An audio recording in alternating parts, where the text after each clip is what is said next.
Welcome back. You're watching Business Morning. It's now time for our next segment. That's Economy Today, and Ajay is going to tell you more about that. Economy today यानी आपकी ज़िंदगी से जुड़े हर आर्थिक मुद्दों की पड़ताल करता हमारा ये नया कार्यक्रम सीधे आपसे जुड़ते हुए आज का मुद्दा है ग्रामीण आजीविका मिशन। अगर आप इस कार्यक्रम का हिस्सा बनना चाहते हैं तो बहुत ही आसान सा तरीका है, ट्विटर के जरिए सवाल कीजिए, हैशटैग इकॉनमी टुडे का इस्तेमाल कीजिए, अपना सवाल कीजिए। आज के प्रोग्राम में जो सवाल है आपका वो इस आजीविका जो नेशनल रूरल जो आजीविका मिशन है, लाइवलीहुड मिशन है, उससे जुड़ा होना चाहिए। और आपको बताएं कि अगर आप मेल के जरिए जुड़ना चाहते हैं economytoday.ddnews@gmail.com का इस्तेमाल कर भी सवाल कर सकते हैं। और आपके सवालों का जवाब देने के लिए आज बहुत ही खास मेहमान है हमारे साथ, ग्रामीण विकास मंत्रालय में सचिव अमरजीत सिन्हा। बहुत बहुत शुक्रिया सर इस कार्यक्रम में शामिल होने के लिए। तो चलिए शुरुआत करते हैं हमारे खास कार्यक्रम इकॉनमी टुडे की।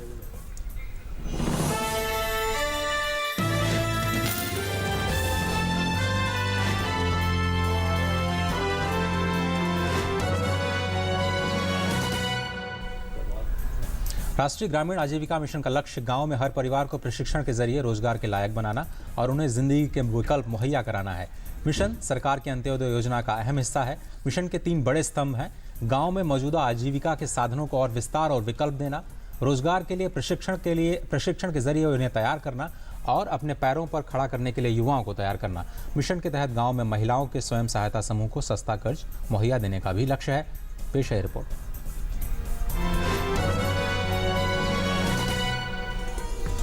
आजादी के बाद गांव में गरीबी को दूर करने के लिए सरकार की योजनाएं तो बहुत बनी, लेकिन जमीन पर उन्हें उतारना और ग्रामीण इलाकों में लोगों को विकास धारा में मुख्य रूप से शामिल करना अभी तक चुनौती भरा रहा है। ऐसे में राष्ट्रीय ग्रामीण आजीविका मिशन गांव में गरीबों को अपने पैरों पर खड़ा करने के उद्देश्य से शुरू की गई योजना है, जिसमें राज्य सरकारों को आगे आकर इसे अमली जामा पहनाना है।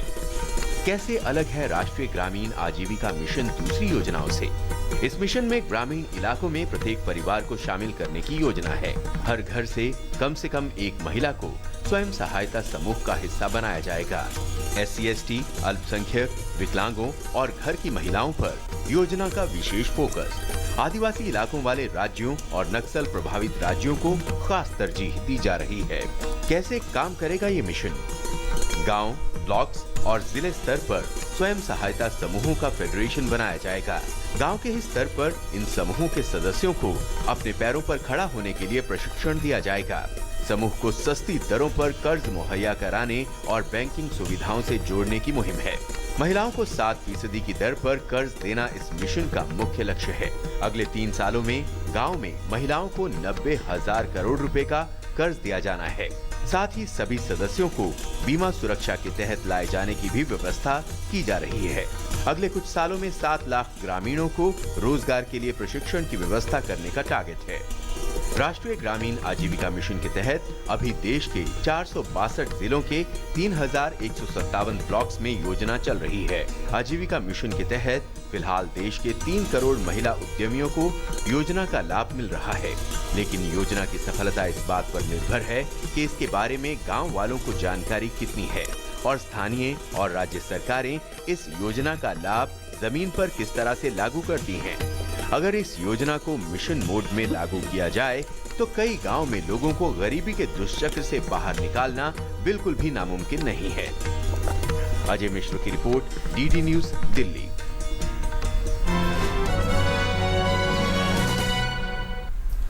तो ये प्रोग्राम बिल्कुल इंटरेक्टिव है। अगर आप कोई भी सवाल करना चाहते हैं इस मिशन से जुड़ा तो आप हमें भेज सकते हैं। हैशटैग इकॉनमी टुडे का इस्तेमाल कीजिए और ट्वीट करके अपना सवाल कर सकते हैं और जीमेल के जरिए भी आप सवाल कर सकते हैं, इस कार्यक्रम का हिस्सा बन सकते हैं। सिन्हा साहब, बहुत बहुत शुक्रिया और स्वागत है आपका। हम ये कुछ डेटा देख रहे थे, आपसे ही समझना चाहेंगे कि कितने गाँव तक ये योजना पहुँची है, कितने लोगों को फ़ायदा मिला है। अगर कोई नया व्यक्ति इसका फ़ायदा लेना चाहता है क्या करना होगा? देखिए, दीनदयाल अंत्योदय योजना, राष्ट्रीय ग्रामीण आजीविका मिशन एक बहुत ही सफल प्रयास है महिलाओं को संगठित करने का, संगठित करके उनमें आत्मविश्वास और कौशल विकास के माध्यम से गरीबी से उन्हें निकालने का। और जो बहुत इसकी असली पहचान है कि ये ऐसा कार्यक्रम है जिसमें कोई बाहर से कोई व्यक्ति गरीबी से निकालने के लिए नहीं आता है, बल्कि समुदाय के बीच से, महिलाओं के बीच से ही ऐसे परिवार, ऐसी महिलाएं जिन्होंने गरीबी को दूर किया है, स्वयं को संगठित करके, बचत करके, कुछ बैंक से ऋण ले करके, कुछ विभिन्न आर्थिक कार्यक्रमों में शामिल हो करके, ऐसी ही महिलाएं जो गरीबी से ऊपर आई हैं, वही हमारे इस कार्यक्रम में साधन व्यक्ति होती हैं। आज के दिन हमारे देश में ऐसी 1,40,000 महिलाएं हैं जो हमारे साधन व्यक्ति का काम करती हैं, अन्य गांव में जाकर गरीब महिलाओं को संगठित करने का और उनको आगे बढ़ाने का। आज के दिन 460 जिलों में हमारा कार्यक्रम संचालित है, कुल लगभग 3,198 प्रखंडों में, और आज के दिन लगभग 68,000 ग्राम पंचायत हैं देश के, जहां पे ग्रामीण महिलाओं को संगठित करने का काम राष्ट्रीय ग्रामीण आजीविका मिशन, दीनदयाल अंत्योदय योजना के नाम से जिसे जाना जाता है, आज ये कोशिश की गई है। और हमारा लक्ष्य है कि हम जितनी महिलाएं हैं, आज के दिन करीब 3,25,00,000 महिलाएं हमारे कार्यक्रमों से जुड़ी हैं, 27,63,000 स्वयं सहायता समूहों के माध्यम से। हमारी कोशिश है कि ग्रामीण क्षेत्र में रहने वाले सभी ग्रामीण महिलाएं, गरीब महिलाएं, वंचित महिलाएं, जिन्हें किसी न किसी कारण से कठिनाई रही है जीवन में आगे बढ़ने की, तो केवल संगठित ही नहीं, उनके कौशल विकास का भी। और इसी कारण से इस मिशन में कौशल विकास बहुत महत्वपूर्ण है, चाहे वो प्लेसमेंट बेस्ड वेज एम्प्लॉयमेंट हो, दीनदयाल उपाध्याय ग्रामीण कौशल योजना के अंतर्गत, जिसके अंतर्गत 15-16 में हमने करीब 2,70,000 गांव के नौजवान नवयुवतियों को प्लेसमेंट बेस्ड स्किल की सुविधा दी थी। यह संख्या हम और बढ़ाने की कोशिश कर रहे हैं, 5 से 6 लाख प्लेसमेंट बेस्ड में, और जो rural self employment training institute होती है RCT, उनके माध्यम से भी करीब 5 लाख परिवारों को हम प्रशिक्षित करते हैं स्वनियोजन के लिए। और लगभग उतनी ही भागीदारी हमारी आजीविका के अन्य कार्यक्रम है, जैसे कोई अगर खेती करता है तो किसी को तालाब की ज़रूरत हो, किसी को कुएं की ज़रूरत हो, किसी को बकरी पालन के लिए शेड की आवश्यकता हो, इस प्रकार से भी जो रिक्वेस्ट होते हैं, जो रिक्वायरमेंट है परिवारों की आजीविका की, तो हमारे विभाग की ये कोशिश होती है कि जो महात्मा गांधी राष्ट्रीय ग्रामीण नियोजन गारंटी कार्यक्रम है, उसके अंतर्गत ऐसी महिलाओं को प्राथमिकता पर आजीविका के साधन हम उपलब्ध करें। Mr. Sinha, when you're talking about empowering women through employment, through entrepreneurship, under the mission, then what kind of a structure does it really hold, and what are the sectors, when you're talking about Kaushal Vikas, what are the sectors that you're focusing on to provide this kind of employment entrepreneurship? Under the Deen Dayal Antyodaya Yojana, our thrust is first getting the women to meet regularly, getting the women to save regularly, to lend to each other, to maintain their books of records. We call it the Pancha Sutra. Okay. Once the group establishes itself and regularly meets and lends within itself, the next stage is when we provide them some revolving fund, which is a resource in perpetuity to the group. Okay. Thereafter, when they have been stable for about 6 months or so, we provide them an additional resource called a community investment fund, which is again a resource in perpetuity. It is not a subsidy. It is a resource available to the village organization for the SHGs. But for them to, does this have an interest component? No. In fact, what happens is that this is given to the village organization. It's up to the village organization to decide what rate of interest would women pay for borrowing from this resource. Okay. So our effort is on the interest bit, because for economic activity to take off in rural areas, one major challenge is institutional credit. If I borrow at 20, 24, 26%, which is the case with many institutional borrowings, it may be good for consumption. It is not good for economic activity. For economic activity, we need to really borrow at market rates, which are reasonable.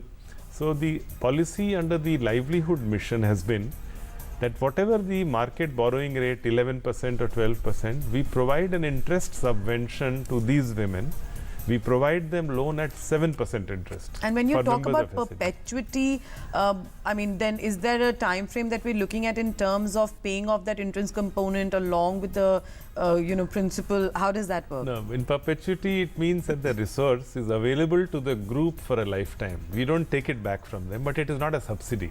It is a resource which should remain with the group in perpetuity. And I think the borrowing again, in order to promote in the more backward districts of the country, in the more difficult regions of the country, we provide an additional incentive of a 3% interest subvention below 7% to 4% in 250 districts if women self-help groups pay back the borrowed money in time. If there is timely payment, there is additional incentive of 3% interest subvention, so that the goods and services that they engage with are good enough for them to be able to sustain in as an economic activity. Because if the rates of borrowing are high, so a real challenge last year in 2015-16, 3 crore households, women, we could provide a bank linkage of 30,000 crores.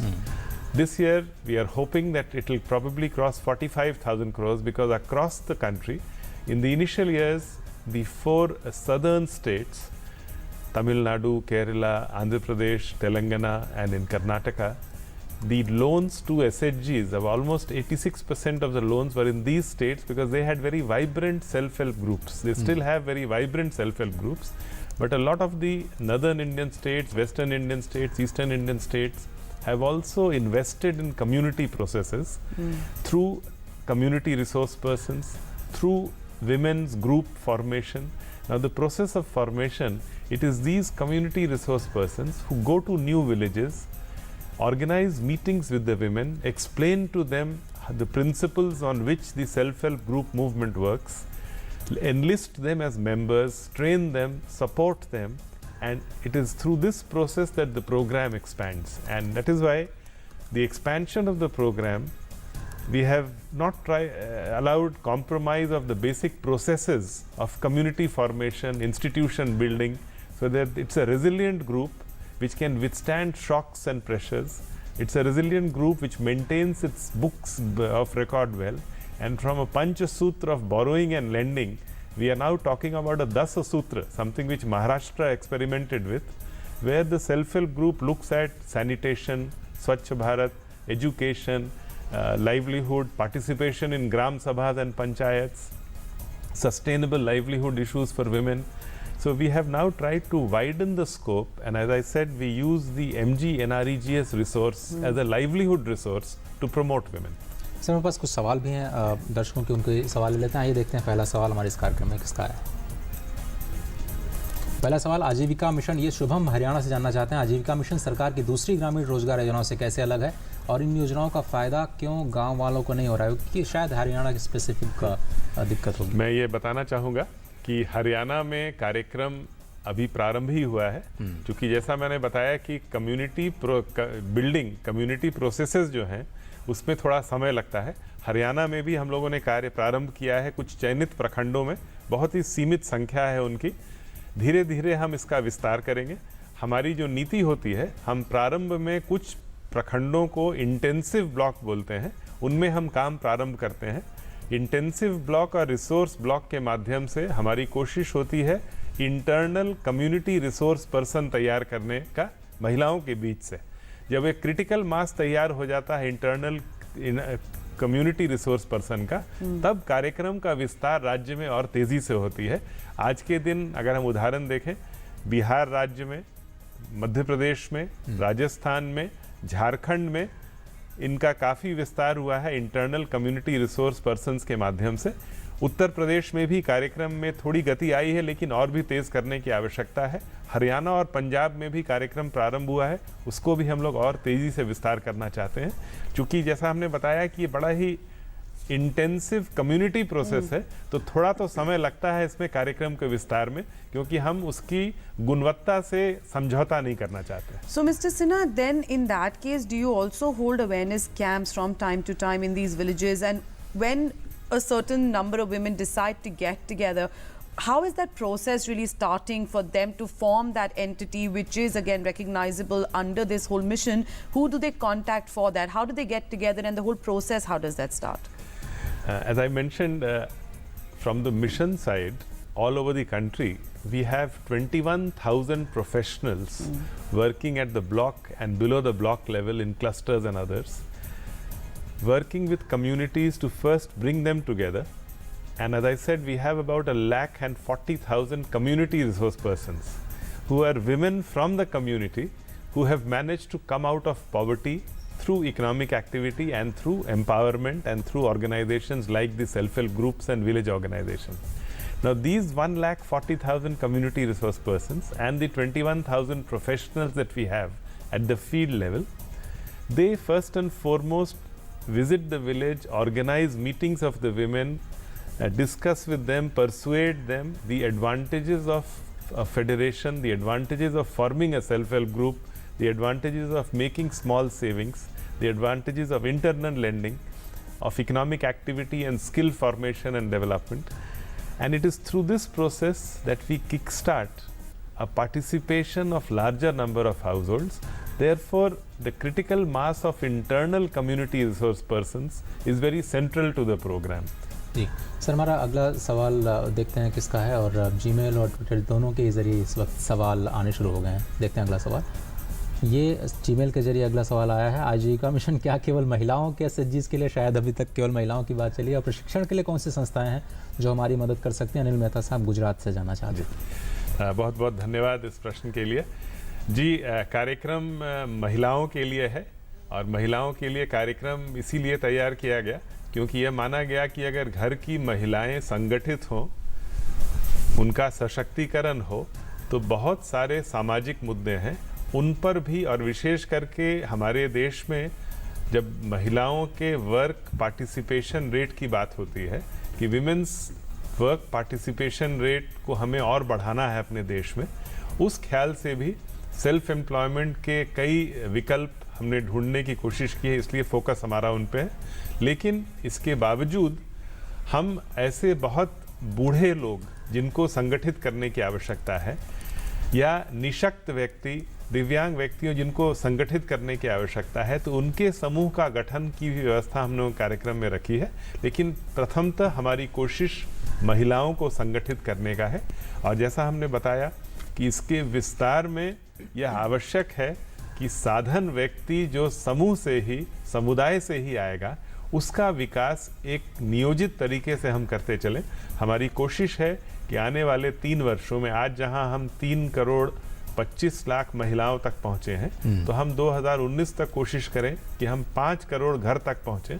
और 5 करोड़ घर के साथ साथ अभी वर्तमान में अगर एक परिवार को औसत हम जैसे पिछले वर्ष 3 करोड़ परिवार तक 30,000 करोड़ का ऋण पहुंचा पाए, करीब 10,000 रुपये वार्षिक, हमारी कोशिश होगी कि एक गरीब परिवार को अगर मल्टीपल डोजेज में 1 लाख तक ऋण मिले और उसे कौशल विकास का भी एक अवसर मिले।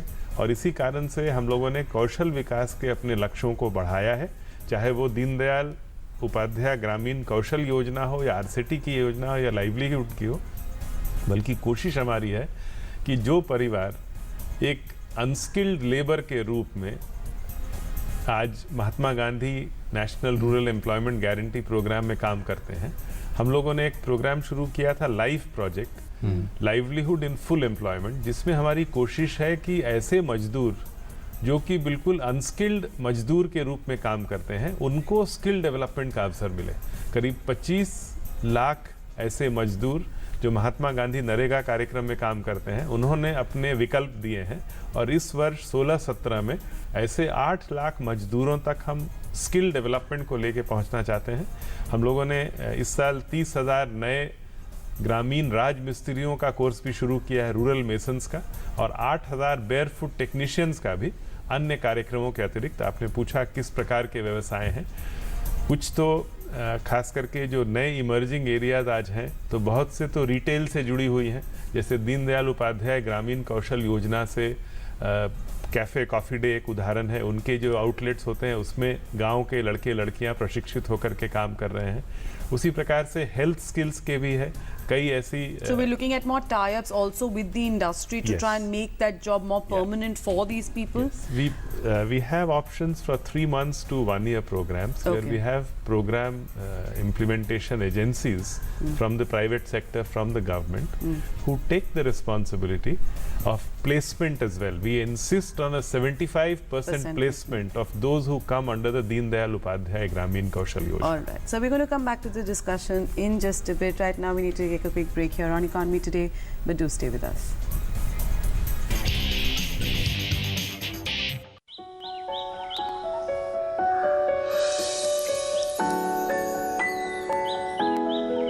Losing a lot on transaction fees? Become a member of the BSE and pay 99% less. BSE, experience the new. Sensex is sensational. Is the darling of everyone. I am Vallabh Bansali. I've been associated with the BSE since 1981. Come, feel the financial pulse of the nation. S&P BSE Sensex, India's index, the world tracks. To benchmark against Sensex is to benchmark against 30 best Indian companies. I am Dinesh Thakkar. I am associated with BSE since 1987. Come, feel the financial pulse of the nation. S&P BSE Sensex, India's index, the world tracks. Mood of the nation is always in tandem with Sensex. I am Ketan Marwadi and have been associated with BSE since 1990. Come, feel the financial pulse of the nation.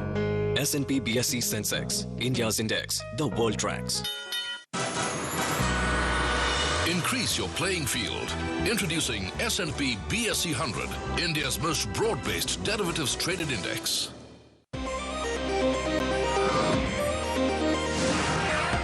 India's fastest currency derivatives exchange is here. BSE CDX, powered by Bolt Plus.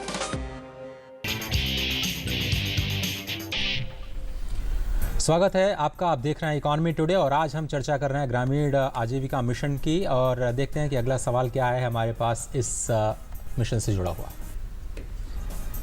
और अगला सवाल Twitter के जरिए हम तक पहुंचा है। ये माही सिंह राज जानना चाहते हैं, NRLM should give attention to value-added agriculture. Is government targeting a vibrant to build a vibrant ecosystem for agro MSMEs? No, thank you very much for a very appropriate question, because a lot of our efforts now is actually to join the value chain. And as I mentioned, we are using all the rural development programs as a livelihood resource. And one of our thrust areas, which the Honorable Prime Minister in meetings with the chief ministers pushed very systematically, was water conservation. Water conservation picked up in the states over the last year in a very significant manner. And there are now models available with which we are able to promote what is referred to as integrated farming systems, multi-tier cropping, and what the Honorable Prime Minister calls more crop per drop. Now, with these interventions, as part of the livelihood mission, we have a special program which today covers 34 lakh women called the Mahila Kisan Sashaktikaran Pariyojana, a women farmer empowerment program. Under that, our effort is also to set up producer groups to access and leverage the market for multiplicity and diversity of livelihood products, because on the issue of doubling farmers' income, in the rural development sphere, we see our role in doubling the incomes of households in rural areas. We work with small and marginal farmers. We work with landless laborers. Our thrust is to build up these value chains to a diversified livelihood beyond crop, focus on pulses, focus on horticulture, focus on animal husbandry.